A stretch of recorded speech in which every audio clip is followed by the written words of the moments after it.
I figured it would be a good insight to talk a little bit about how um, Arabs, Muslims, Palestinians, people who fit into the stereotypes of Middle Easterners, people of color who pass as Arab and Middle Easterners, just to talk about how we are experiencing things here in the US, considering everything that's been going on.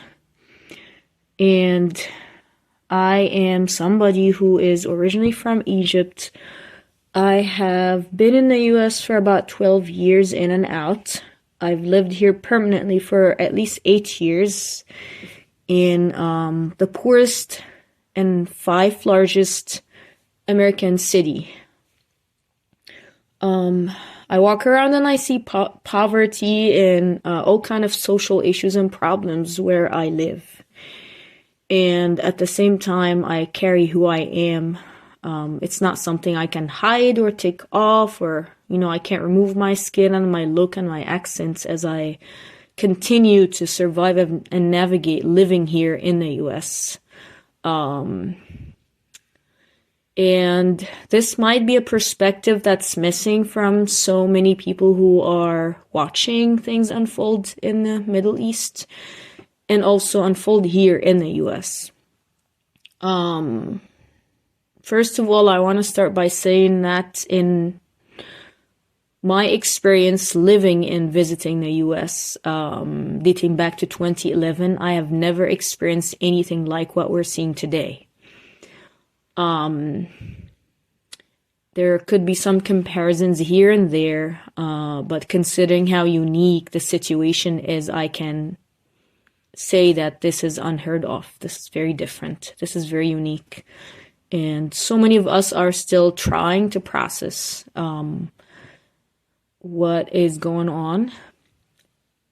And one of the hardest things about being from elsewhere and having an entire life elsewhere, families, memories, history, and then living in the US with your body existing physically here and navigating two worlds at the same time. It's worse when you are bilingual or multilingual and you can see messaging in different languages for the same event, for the same stories. And I can tell you that messes so many people up because you start doubting yourself and you start getting all these different messages and conflicting ideas at the same time in two different languages from two different sources or, multiple sources. And then here you are sitting here deciding to, wanting to pick up your own ideas and your own feelings about things from all the messaging that you're being bombarded with. This is really hard. Especially when your country of origin or, a place that you have a lot of emotional, spiritual, national, linguistic ties to is the target of media propaganda. This is one thing that so many monolingual Americans who only speak and read and understand English have no clue about. And then on top of that, you go outside and you're supposed to navigate school life and work life and just going about your daily life, being who you are, being the stereotype that so many people are reading and listening about without any personal experiences with. Sometimes you're the very first person of your kind that they see in real life. It's really scary to think about how little and how there are very few Americans who have personal relationships and interactions with people of Muslim background or Arabs or people from Middle Eastern backgrounds, whatever that word means, because I have a lot of reservations about the word Middle East, but I don't want to get into all of that. But just imagine going out to a grocery store or standing on a bus station or being in traffic, going to school, living in an area where there aren't a whole lot of people who look like you or understand what you must be feeling and going through is a very heartbreaking experience.